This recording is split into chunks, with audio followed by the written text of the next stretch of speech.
supported my spouse's career move. He replaced me instead. After my spouse moved to another city for work, our relationship slowly disappeared. At least that is the version I told. Friends, family, coworkers, anyone who asked why I suddenly became quieter, why I checked my phone like it was an oxygen mask, why my laughter felt delayed. It started with a promotion, the kind you are supposed to celebrate, the kind people congratulate you for even when it costs more than it gives. Better pay, new title, a city that sparkled with opportunity 3 hours away. He sold it like a dream, told me this was for us, for our future, for the life we always talked about. He said distance would be temporary, said love would carry us, said couples survive worse. I nodded because disagreeing felt like being unsupportive, and I had already learned that being supportive mattered more than being honest. The morning he left, he hugged me tightly, promised nightly calls, promised weekends, promised nothing would change. I watched him walk away with that confident stride, like someone stepping into a life already waiting for him. The apartment felt too quiet after he left, like the walls themselves noticed the absence. The first few days were almost sweet. Constant calls, photos of his new place, voice notes about coworkers, jokes about getting lost in the city.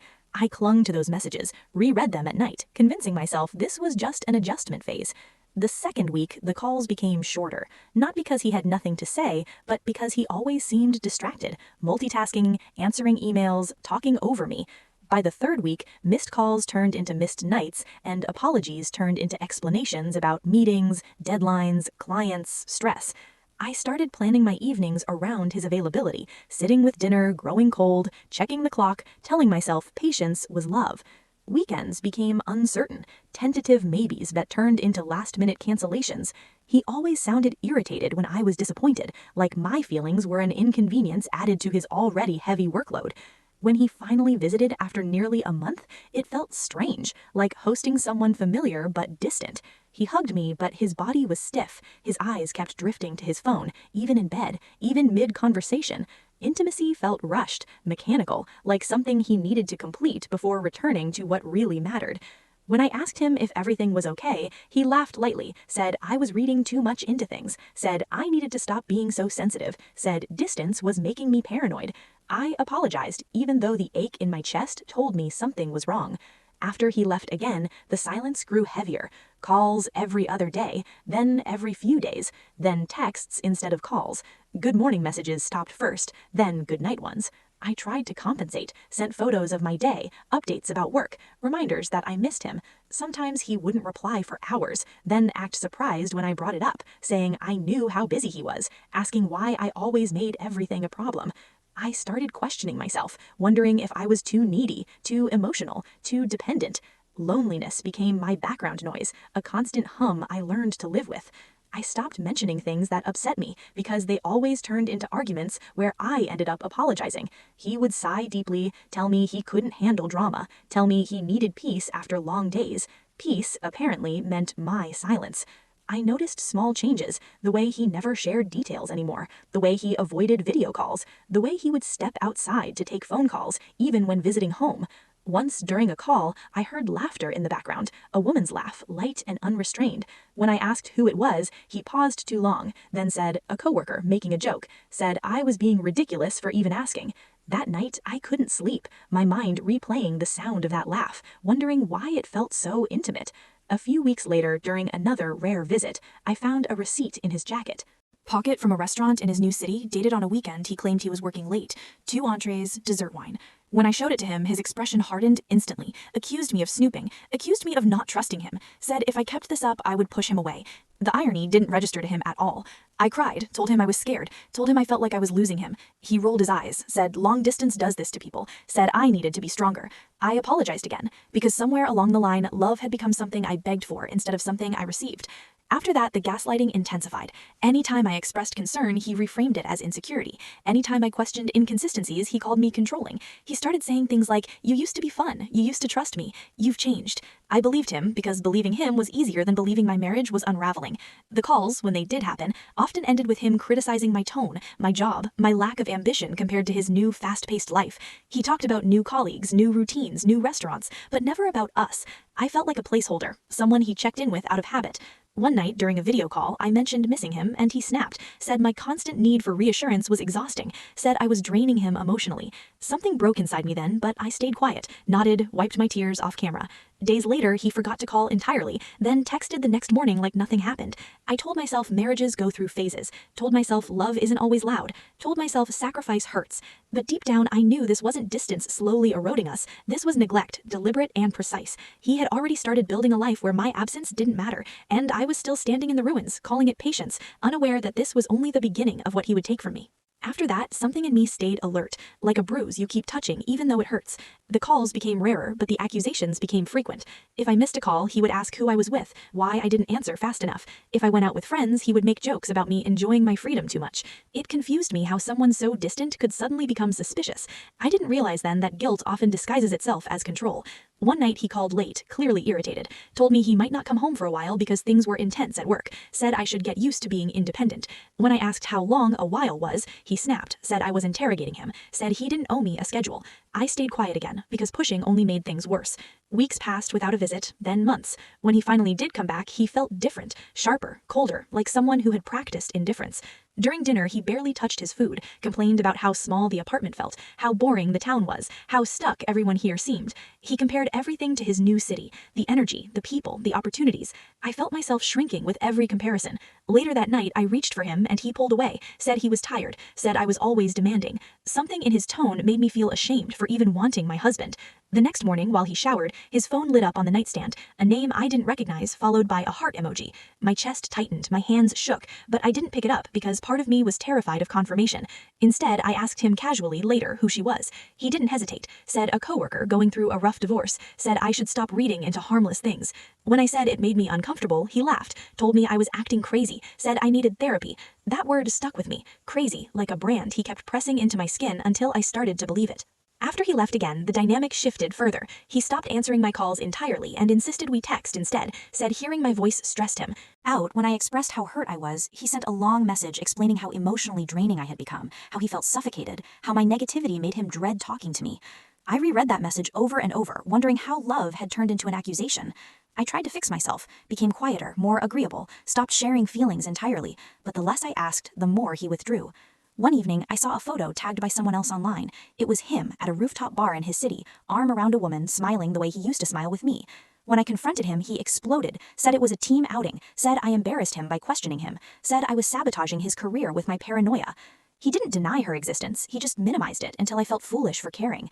Days later, he called crying, told me he felt misunderstood, told me I was the only one who really knew him, told me he was under so much pressure and didn't know how to cope. I comforted him, even as something inside me screamed. The emotional whiplash left me exhausted, confused, bonded to the brief moments of vulnerability he offered like rewards. The next visit turned darker. We argued about money, about my job, about how I wasn't contributing enough to our future. When I defended myself, he stood up, towering over me, told me to lower my voice, told me neighbors would think I was unstable. When I tried to walk away, he grabbed my arm tight enough to leave red marks, said, "Don't walk away from me when I'm talking." My body froze, my mind went blank. He let go quickly, apologized, blamed stress, blamed distance, blamed me for provoking him. I told myself it was a one-time thing because accepting otherwise meant admitting I was afraid of my own spouse. After that, his apologies became routine, hollow, followed by promises to do better that never lasted. Insults crept in, disguised as concern, jokes about my appearance, comments about my lack of drive, comparisons to women at his office who worked harder, traveled more, didn't complain. I started to feel like a shadow of myself, constantly trying to earn affection that used to be freely given. One night, during a rare call, he accidentally said her name, then corrected himself too quickly. The silence that followed was louder than any confession. When I asked him directly if there was someone else, he laughed, said I was projecting, said if I kept accusing him, he would have no reason to stay faithful. That sentence sat heavy in my chest, like a threat. I realized then that he wasn't afraid of losing me, he was testing how much I would tolerate, and I was still standing there hoping love would return if I just endured long enough, not knowing the worst betrayal had already begun, quietly, deliberately, in a city where I no longer existed. After that night, something shifted permanently, like a door closing inside me, even though I kept pretending it was still open. His messages started arriving at odd hours, short, clipped, sometimes affectionate, sometimes cold, like they were written by different people. I learned to read his moods through punctuation, through delays, through silence. Days would pass without a word, and then suddenly he would flood my phone with apologies and affection, telling me he missed me, telling me he loved me, telling me he couldn't wait to build our future. Those were the days I felt hopeful again, the days I forgave everything, without him ever asking directly. Then, just as quickly, he would disappear again, leaving me suspended in confusion, wondering which version of him was real.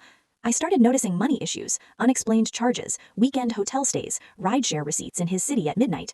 When I asked about them, he accused me of monitoring him, said marriage wasn't a prison, said I needed to respect his autonomy. Autonomy apparently didn't apply to me, because when I didn't respond immediately, he would demand to know where I was, who I was with, why I was ignoring him. Once, when I told him I had gone to dinner with a coworker, he went silent for hours, then called, furious, accused me of cheating, accused me of humiliating him, accused me of becoming exactly what I feared. I cried, told him he was projecting, told him I had never betrayed him. He calmed, instantly apologized, said he was just scared of losing me. That fear never stopped him from hurting me, though. The next visit was the one that broke my denial completely. He arrived late, smelling like unfamiliar perfume, his phone buzzing constantly face down on the table. During dinner, he criticized everything, the food, the house, my mood, said I wasn't welcoming anymore, said I made him uncomfortable in his own marriage. When I finally asked him outright if he was seeing someone else, he laughed sharply, said if he wanted to cheat, he would have left already, said I should be grateful he still chose me. The words felt like knives disguised as reassurance. Later that night, we argued again, my voice shaking, his cold, controlled. When I tried to sleep on the couch, he followed, told me I was being dramatic, told me I was manipulating him with tears. When I said I felt unsafe, he scoffed, said I was exaggerating, said women loved playing victim. The next morning, he left without saying goodbye. Hours later, I received a message from a number I didn't recognize. Just a photo, nothing else. It was him, at a beach, in his city, arm around the same woman from the rooftop bar, both smiling, sunlit, carefree, unmistakably intimate. My hands went numb. My heart pounded so loud I thought I might faint. When I called him, he didn't answer. When I texted him the photo, he replied minutes later, calm, almost bored. Said, I knew this would happen. Said my insecurity pushed him away. Said she understood him in ways I never did. He didn't deny the affair. He justified it, reframed it, blamed me for every step. He said distance made him lonely. Said I wasn't there emotionally. Said relationships evolve. Said maybe this was inevitable. I begged him, not for him to stay faithful, but for honesty, for closure, for some acknowledgement of the damage he had done. He told me I was overreacting, said plenty of couples survive infidelity, said I should focus on my flaws instead of his mistakes. Days later, he posted her openly online, captions about new beginnings, people congratulating him, liking, commenting. I felt erased, replaced, rewritten, like our marriage was a draft he had edited out. When I confronted him about the public humiliation, he snapped, said I was obsessed, said I needed help, said if I kept harassing him, he would block me. The word harassing from my husband of all people shattered something final inside me.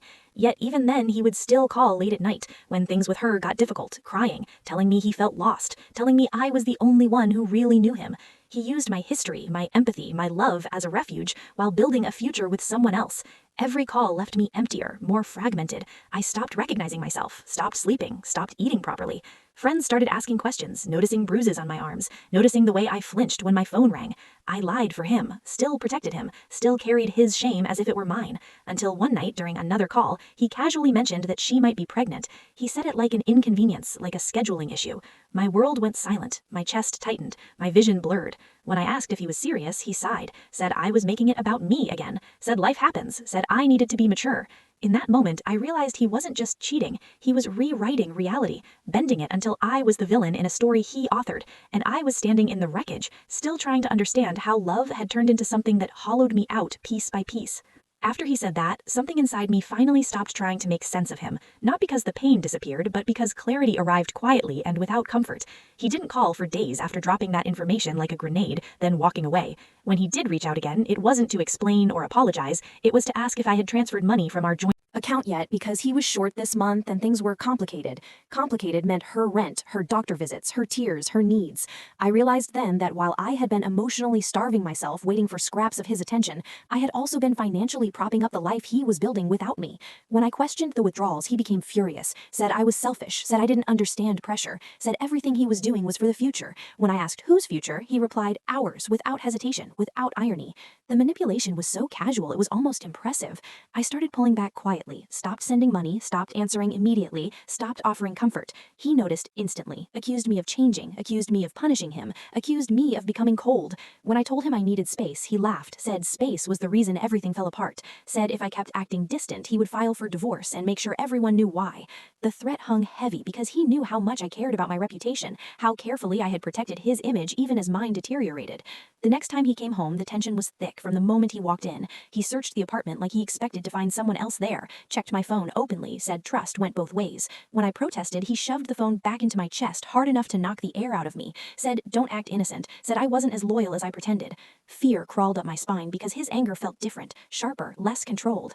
That night, the argument escalated quickly. Accusations, insults, his voice rising, mine breaking. When I tried to leave, he blocked the door, told me we weren't done talking. When I said I was scared, he mocked me, said I loved playing the victim, said no one would believe me anyway.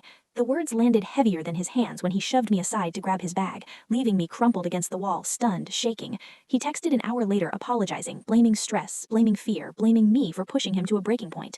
The apology didn't undo the bruise blooming on my shoulder or the new understanding settling in my chest.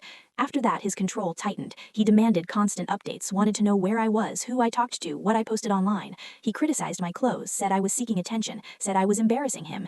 Meanwhile, his relationship with her continued openly. He stopped hiding it entirely, told me she was more supportive, more understanding, less dramatic. He said this calmly, like feedback, like a performance review of my failure as a spouse. I started documenting things quietly, screenshots, messages, photos of bruises, bank statements, not because I had a plan, but because some instinct told me I would need proof of my sanity someday. The pregnancy turned out to be real. He sent me an ultrasound photo without warning, said he thought I should know, said it didn't change anything between us if I was willing to move forward.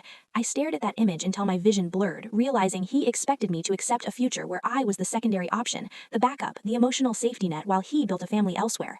When I told him I wanted a divorce, his tone shifted instantly from condescending to threatening, said I wouldn't get a cent, said he would destroy me financially, said he had leverage I didn't understand.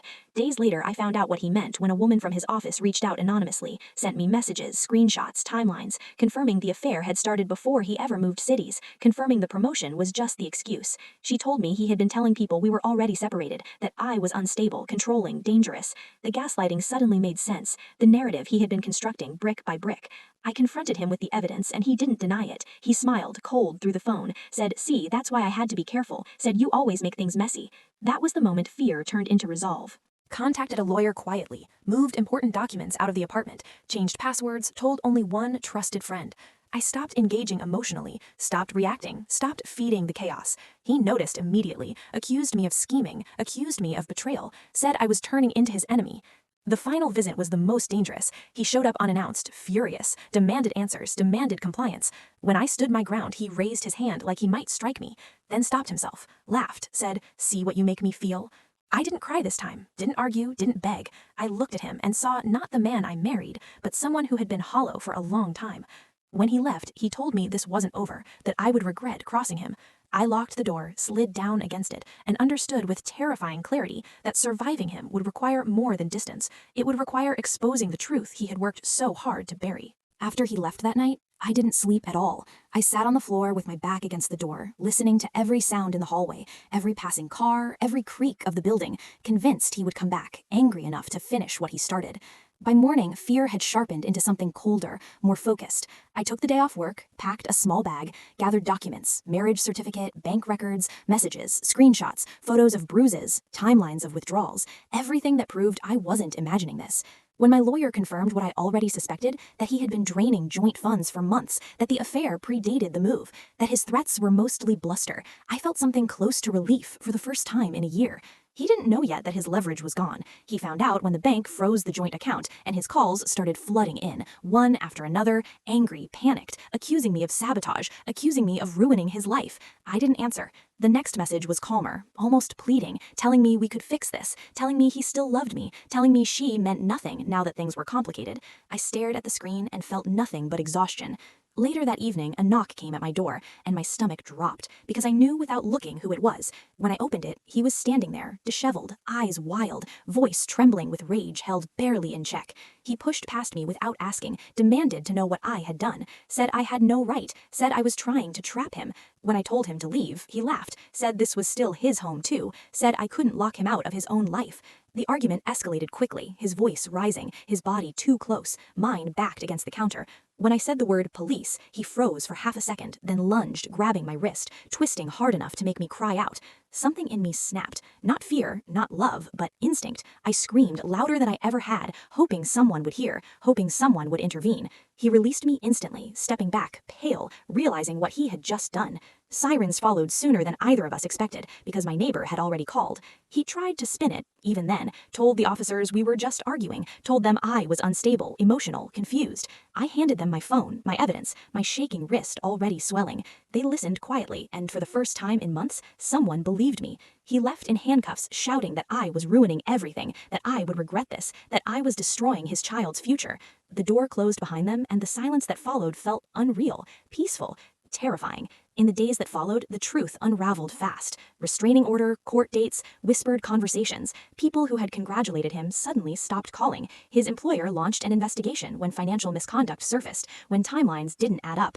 The woman he left me for reached out again, not angry this time, but desperate, told me he had lied. To her, too, told her I was abusive, controlling, dangerous, told her he had no money because I froze accounts to hurt him. She didn't know about the others, the overlapping relationships, the debts, the pattern. The pregnancy turned out not to be his, but he had known that for weeks, had still used it to manipulate both of us. When she left him, he tried to come back one last time, sent messages filled with remorse, promises, therapy, apologies that almost sounded real. I didn't respond.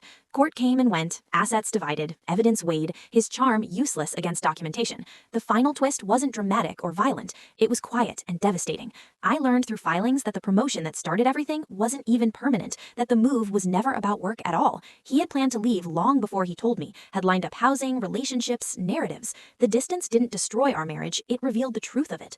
Months later, standing alone in a new apartment in a city he never knew me in, I realized something that still takes my breath away. Losing him wasn't the tragedy. Surviving him was the turning point. The relationship didn't slowly disappear. It was carefully dismantled by someone who needed a villain to justify his escape. And I was never crazy, never weak, never too much. I was simply loyal to someone who had already chosen to disappear.